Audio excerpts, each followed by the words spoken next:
মসজিদ আল্লাহ তাআলার ঘর। পৃথিবীতে মানুষের কল্যাণে যে ঘর নির্মিত হয়েছিল তা হলো মক্কায় অবস্থিত পবিত্র কাবা। পৃথিবীতে এখনো মসজিদ নির্মিত হচ্ছে এবং ভবিষ্যতেও হবে।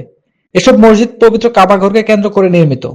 মক্কা থেকে মদিনায় হিজরতের পথে নবীজি হযরত মুহাম্মদ সাল্লাল্লাহু আলাইহি ওয়াসাল্লাম মদিনার নিকটবর্তী এলাকা কুবায় যাত্রা বিরতি করেছিলেন। সেখানে তিনি 4 দিন অবস্থান করেন। এই সময় সেখানে তিনি নির্মাণ করেন মুসলমানদের প্রথম মসজিদ।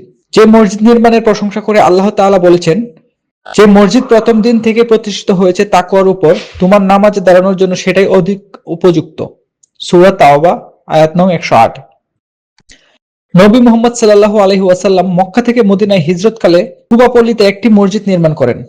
এটি ইসলামের ইতিহাসে প্রথম মসজিদ। পরবর্তীতে তা মসজিদে কুবা হিসেবে প্রসিদ্ধি লাভ করে। পরবর্তী সময়ে নবী করিম সাল্লাল্লাহু আলাইহি ওয়াসাল্লাম মদিনায় নির্মাণ করেন মসজিদে নববী। হযরত সাল্লাল্লাহু আলাইহি ওয়াসাল্লামের আমলে মসজিদে দৈনিক 5 ওয়াক্ত নামাজ আদায়, দৈনন্দিন ইবাদত বন্দিগি, সাহাবায়ে কেরামকে ইসলামের বিধিবিধান শিক্ষাদান, বিচার আচার, সাধারণ মানুষের মধ্যে ইসলামের বাণী প্রচার সহ নানাবিধ ধর্মীয় সামাজিক কর্মকাণ্ড পরিচালিত হতো। বিশ্বের অন্যান্য দেশের মতো বাংলাদেশেও রয়েছে সুলতানি, মোগল ও বাংলাদেশ আমলের মসজিদ ও স্থাপনা। এসব মসজিদের মাঝে হাল সময়ে নির্মিত টাঙ্গাইলের 201 গম্বুজ মসজিদটিও আলোচনার জন্ম দিয়েছে। টাঙ্গাইলের গোপালপুরে নির্মাণ করা হয়েছে 201 গম্বুজ বিশিষ্ট মসজিদ। এই মসজিদের মিনারের উচ্চতা 451 ফুট বা 138 মিটার, যা 57 তলা ভবনের সমান। মসজিদে গম্বুজ আছে 201টি। মসজিদটির নির্মাণ ব্যয় প্রায় 100 কোটি টাকা। এটি হচ্ছে বিশ্বের দ্বিতীয় উঁচু মিনারের মসজিদ। টাঙ্গাইলের গোপালপুর উপজেলা সদর থেকে 7 কিলোমিটার পশ্চিমে জিনাই নদীর তীরে অবস্থিত 201 গম্বুজ মসজিদ। এই মসজিদ নির্মাণ কাজ শুরু হয় 2013 সালের 13 জানুয়ারি। 2018 সালের শেষ দিকে এর নির্মাণ কাজ শেষ হয়। এখানে নির্মাণ করা হয়েছে 2টি হেলিপ্যাড। ডিজাইন ও কারুকার্যের দিক থেকে মসজিদটি একটি ভিন্ন সৌন্দর্যের প্রতীক হয়ে গড়ে উঠেছে। মসজিদের টাইলস সহ ফিটিংসের যাবতীয় শোভাবর্ধনে শৌখিন কারুকার্য খচিত পাথরগুলো বিশ্বের কয়েকটি দেশ ঘুরে সংগ্রহ করা হয়েছে। এখানে দেশি বিদেশি পর্যটক ও ধর্মপ্রাণ মুসলমানদের আগমন ঘটে।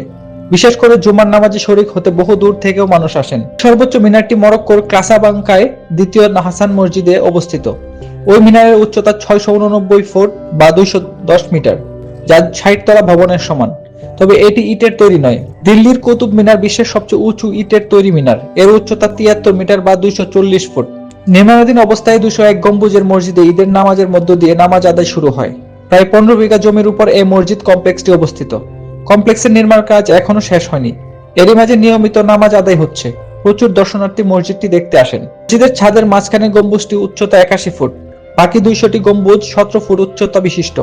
মূল মসজিদের 4 কোণে রয়েছে 101 ফুট উচ্চতার 4টি মিনার। 144 ফুট দৈর্ঘ্য ও 144 ফুট প্রস্থের দ্বিতল মসজিদটিতে নামাজ আদায় করতে হয়। 144 ফুট দৈর্ঘ্য ও 144 ফুট প্রস্থের দ্বিতল মসজিদটিতে নামাজ আদায় করতে পারবেন একসঙ্গে প্রায় 15,000 মুসল্লি। মসজিদের প্রধান দরজা তৈরিতে ব্যবহার করা হয়েছে 50 মণ পিতল। দেয়ালের টাইলসে অঙ্কিত 30 পারা পবিত্র কোরআন শরীফ। যে কেউ বসে বা দাঁড়িয়ে মসজিদের দেয়ালে কোরআন শরীফ পড়তে পারবেন। জানা গেছে 2013 সালের 13 জানুয়ারি বীর মুক্তিযোদ্ধা রফিকুল ইসলাম কল্যাণ ট্রাস্টের উদ্যোগে নির্মাণ কাজ শুরু হয়। প্রায় 15 বিঘা জমির উপর মসজিদ কমপ্লেক্সের ভিত্তিপ্রস্তর স্থাপন করেন কল্যাণ ট্রাস্টের প্রতিষ্ঠাতা চেয়ারম্যান বীর মুক্তিযোদ্ধা রফিকুল ইসলামের মা রিজিয়া খাতুন। মসজিদের টাইলস, মার্বেল ও দামি পাথর সহ ফিটিংসের যাবতীয় শোভাবর্ধনের শৌখিন কারুকার্য খচিত পাথরগুলো চীন ও ইতালি থেকে আমদানি করা হয়েছে। ডিজাইন ও কারুকাজের দিক থেকে মসজিদটি একটি ভিন্ন সৌন্দর্যের প্রতীক হয়ে গড়ে উঠেছে।